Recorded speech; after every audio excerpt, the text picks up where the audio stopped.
Margir innan þjóðkirkjunnar eru þakklátir Sigrúnu Pálínu Ingvarsdóttur fyrir að knýja kirkjuna til að takast á við brestina. Biskupsmálið var umfjöllunarefni predikunar prests í Hafnarfjarðarkirkju í morgun. Séra Guðbjörg Jóhannesdóttir, sem jafnframt formaður prestafélagsins, segir að Ólafur Skúlason biskup virðist hafa notið verndar æðstu ráðamanna og opinberlega hafi fáir stutt konurnar sem báru hann sökum. Allt stjórnkerfið virðist núna þegar litið tilbaka hafa stutt fráfarandi biskup og ekki síður virðist hann hafa haft allt samfélagið með sér.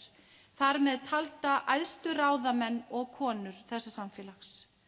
Það hvort að öll blöðin fjölluðu málið og þá hvernig líka spurning.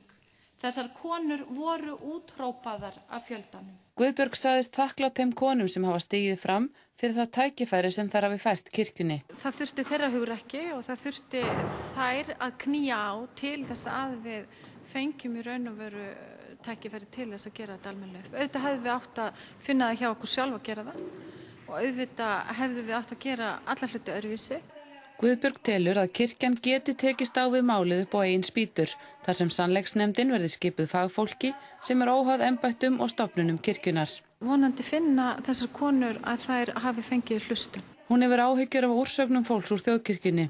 Kirkjan þurfa að hlusta gaumgæfilega á að það skuli vera eina úrræðið sem fólki finnst að hafa til að tjá óánægju sína. Kirkjugestir í Hafnarfjarðarkirkju voru þó ekki á þeim buxunum í morgun. Hefur þú hugleitt að segja þig úr þjóðkirkjunni?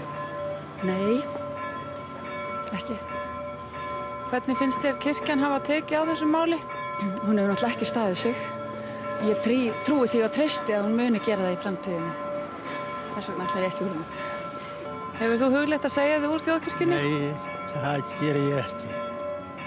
En hvernig finnst þér kirkjan hafa tekið á þessu máli?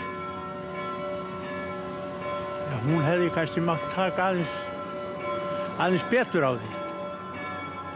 Vera svolítið markvissari og taka það með festu. Samkirkjulegt átak þjóðkirkjunnar og annarra trúfélaga gegn kynferðislegu ofbeldi hefst á þriðjudag. Þá verður kortum og veggspjöldum dreift í allar kirkjur og kristna söfnuði að kynferðislegt ofbeldi verði þar aldrei liðið.